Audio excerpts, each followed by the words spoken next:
office, and we booked you in because we received a referral from your doctor, indicating that you're having a little bit of a hard time with sleep in general. Yeah. Difficulty maybe falling asleep, and maybe we can, go through that and just see what kind of specific issues are happening. Sure. So generally speaking, when you go to bed, how long is it taking you to fall asleep? Usually 30 to 60 minutes. Like sometimes it's a good hour before I go to sleep. Okay, and during that time frame, are you finding that the reason that's taking you a long time to fall asleep is are your thoughts spinning out of control? Are you not that so much. I'm just can't fall asleep quickly. Like I can feel that I'm kind of still quite awake. Okay, and once you after the 36 minutes, once you have fallen asleep, how many times a night do you think you're waking up? Sometimes it feels like I'm waking up every hour. Okay. Usually at least 3 or 4 times a night. Yeah, 3 or 4 times a night. And of those 3 or 4 times a night that you're getting up, how many times are you getting up to go to the washroom? Once maybe. Okay. I don't always go to the washroom through the night. And then once you come back, or once you've awakened and do you always get out of bed when you? No. No. So most of the time you're just rolling over, finding a more comfortable position, trying to go back to sleep. Yeah. Okay. And how long does it take you to fall back to sleep once you are awake?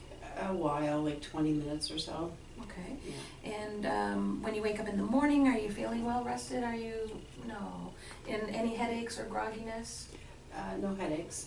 Definitely groggy. Yeah. I always say I feel foggy, like there's a fog in my head and I can't seem to lift it, and it stays there all day actually. It does. Yeah. And does the daytime fatigue increase throughout the day? It doesn't increase, but it doesn't decrease either. It's like I'm in this fog. You're still right tired through. and not feeling okay. Yeah. So not feeling refreshed. Now, as far as habits go, as you're preparing for sleep, what are you doing?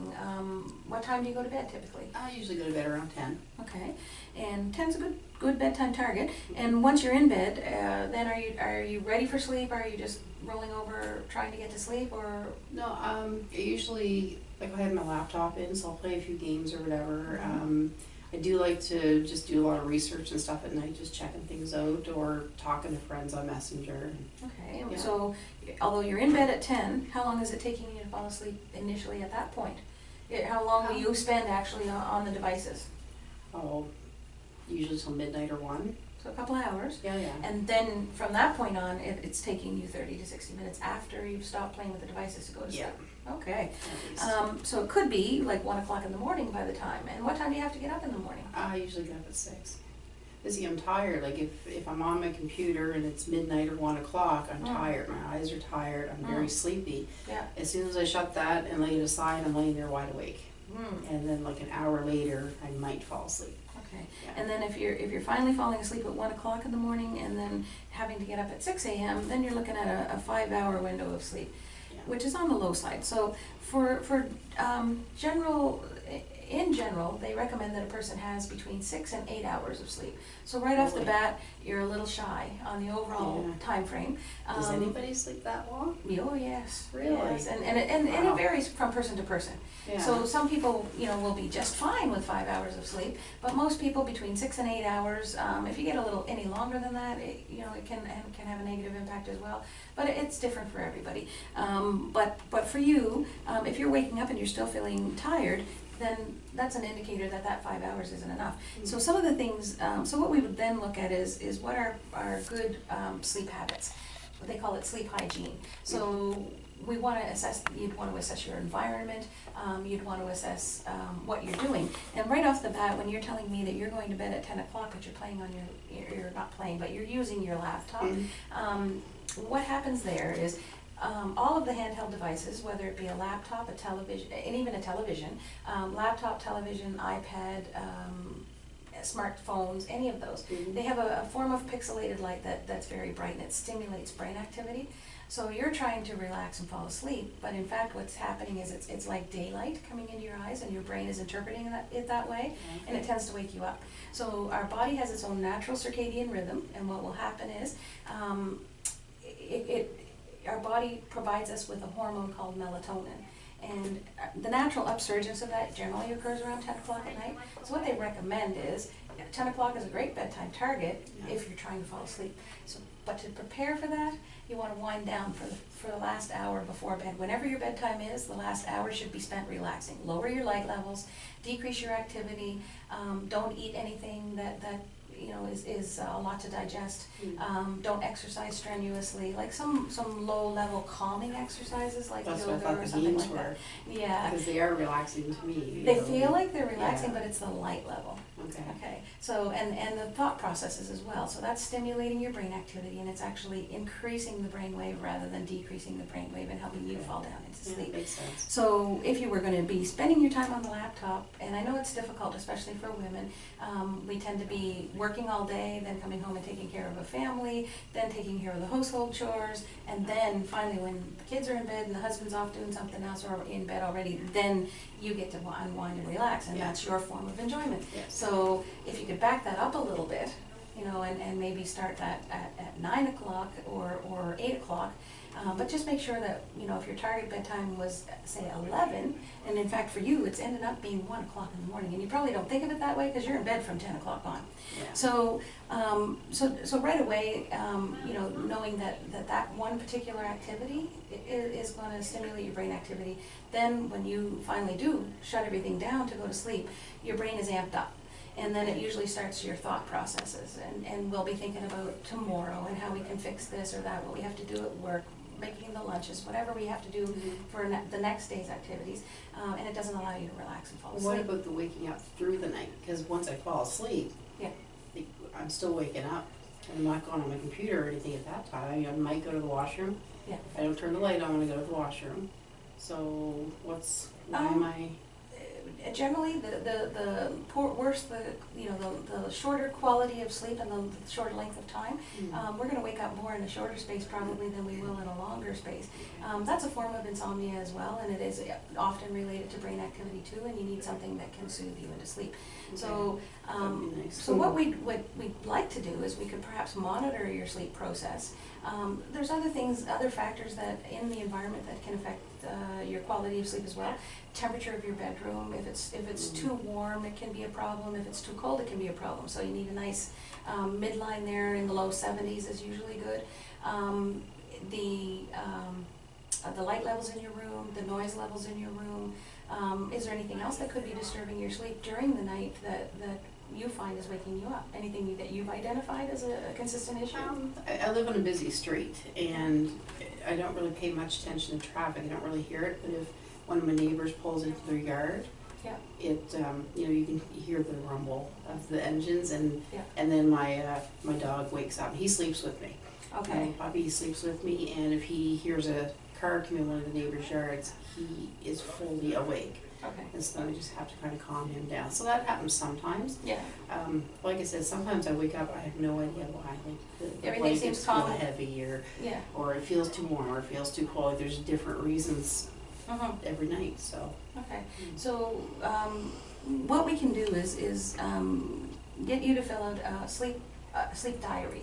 So Okay. basically, every night when you go home, this will be by the bedside, and there will be questions that you would complete in advance of going to sleep. If you woke up through the night, try and keep that thought so that you can record actually what you felt like, how many times you woke up, what was happening when you woke up, did you feel warm, did you feel cold, what was happening in the environment. That'll give us some information and data. Then we Sure. could also set you up with a device. We have one here, it's called an S+. It's a sleep monitor. So you put it on your Okay. bedside, and it's about an arm's length away from you, and it emits a signal, that would get capture from the head to the torso, and it's going to monitor your breathing processes. And through monitoring the breathing processes, they change with every stage of sleep, whether we're awake, whether we're in light sleep, REM sleep, or deep sleep. And so it will monitor those processes. It will tell you how long it took you to fall asleep, how many times you woke up through the night, and how much of the good quality sleep, like the REM or the deep sleep that you're getting. The REM sleep will help to restore the mind, and the deep sleep will help to restore the body. So if you're not getting enough of that, it can leave you with that feeling in the morning. take a look at it. Yes, help yourself. So the top part is the monitor, and this is just a stand, and you hook this up Just to move you. it to Yeah, so function. angle it so that it's going to hit, target where it needs to be, and in the literature it shows you, you know, the actual correct positioning. So then in the morning, when in addition to that, if you're having trouble falling asleep at night, first of all, it has soothing sounds that you can program. So you choose from a list of ones that you find the most appealing and the most soothing, and as you're listening to it, it will match itself to your breathing process. Oh, so cool. the sounds you're listening to are actually mimicking your breathing process, which will help you relax. Nice. But it's nothing that you have to think about that causes your brainwave activity to increase. It's just something that will, it doesn't require any thought from you at all, and you're just relaxing to hopefully a pattern of sleep. If I can relax and do a nice sleep early in the night, Yes. that'd be awesome. And with that one, if you wake up in the middle of the night, you can, Pardon me. it's dry in here, I apologize. So if you wake up in the middle of the night with that one, you can just hit the button again, and it will begin the soothing sounds again. So once Okay. you've gone to the washroom or changed position, gotten comfortable again, you just hit the button, and it will again begin those soothing processes for you. Where's the buttons at? You actually connect with this device through either your own smartphone, or we can lend you an iPad to take home. I have a smartphone. Yeah. Yeah. So we would show you how to set it up on your smartphone, and then it collects a profile from you. So it asks you specific questions like, do you have a pet that sleeps with you? Do you sleep with anyone? Okay. You know, so it's trying to figure out what your environment is like. It'll track the temperature, the light, and the noise in your bedroom, but it also asks you questions about, did you drink alcohol? Did you have caffeine? Because caffeine, do you drink very much coffee during the day? Not really. So it's really not an issue? No, I mean, I drink it, I probably have my last one around maybe 5 or 6. In the evening? Yeah. Okay. So they don't recommend that you consume coffee in the afternoon, any caffeinated product. And a lot of us aren't aware of what contains coffee. Yeah. So you'd be including chocolate, you'd be including any dark pops. In fact, some of the light pops even have caffeine in them. I like my Rockstar. I like to have a Rockstar in the afternoon. In the afternoon? Yeah, okay. those are Well, good. that can really affect your sleep patterns too, because those are full of caffeine product. Yeah. In I guess fact, I more take than them the because I'm coffee. so groggy, like Trying to wake yourself just up. trying to keep me going. Yeah. in So the you don't have the afternoon. good quality of sleep, so you have to compensate somehow, right? Yeah. So if you can eliminate caffeinated beverages after lunch, okay? Okay. Yeah, and you can replace them with decaffeinated beverages, and in the beginning, you probably would notice a difference, but ultimately it will help to improve the quality of your sleep. Wow, that's what I'm here for. Yeah. And there are basically supplements that you can use that will help that, and we can give you a list of those to go through and see if you're, if you feel that you're getting a sufficient amount of those that will help to produce better quality of sleep and ease of falling asleep. And certainly we don't want to use any prescription medications. All of the prescription sleep aids tend to make you a little bit dependent on those, Well, and then they lose their efficiency over time, or efficacy over time. So you'll find that in the beginning they'll help you fall asleep, but generally what happens then later on is it takes you more medication or a longer period to fall asleep with the same level of medication. You'll find yourself waking more frequently at night because they might help you fall asleep, but they don't create sleep persistence. Right. Okay. Well, so I told my doctor, like, I don't want to take any pills. I don't want to No. do it. That's actually why he recommended this place, yes. because he said it was like a natural. That's what we try to thing. do, Yeah. is just use your own natural hormones and just improve upon the sleep habits. So this device will give you a report in the morning once you've slept, and it will tell you all of the data that I mentioned, but it also helps you to soothe into sleep, and we'll track that over the course of the 2-week period too. And then when you come back, what we can do is review all of the data that we've gained and then try to help fine tune it even more. But there are very common things like consuming caffeine in the afternoon, working on the pixelated light devices, when you're trying to fall asleep, which amps up your brain activity. I'm trying to think. Sorry. Are you okay? It is so dry in here. Oh my heavens! Have a drink. We'll cut that part out. Just give me 1 second. Yeah. Holy cow! Do you want me to stop that, Chrissy? No, I'll just chop it out later. I know, it is dry in here. Yeah, it's gross. Excuse me. Okay. So perhaps we can start with that, and then we could book you back in for a follow-up in 2 weeks, and we'll Sure. review the sleep logs, and then also review the data from the S Plus device that shows us what your sleep pattern actually looks like. And sometimes we think we're waking up a little bit more often than we are, but you know, through that we'll gain some more information and some tips and hints, and we can provide you with some more details. So I'll do the diary and every night. Put my laptop away a lot earlier. And what would the S Plus? Yep, the device Okay. that you'll set up by the bedside. So how long do I use this for the assessment? I would use it every night for that 2 week period. Get it Oh, set up so 2 tonight when you weeks. take it home, Okay. and use it for the full 2 week period, and then we'll evaluate. You can email me a report from your phone to our office, and then I can have it for review along with the sleep log that you're going to bring back with you. Okay. And then we can make a plan as to how we need to proceed from there based on what we discover.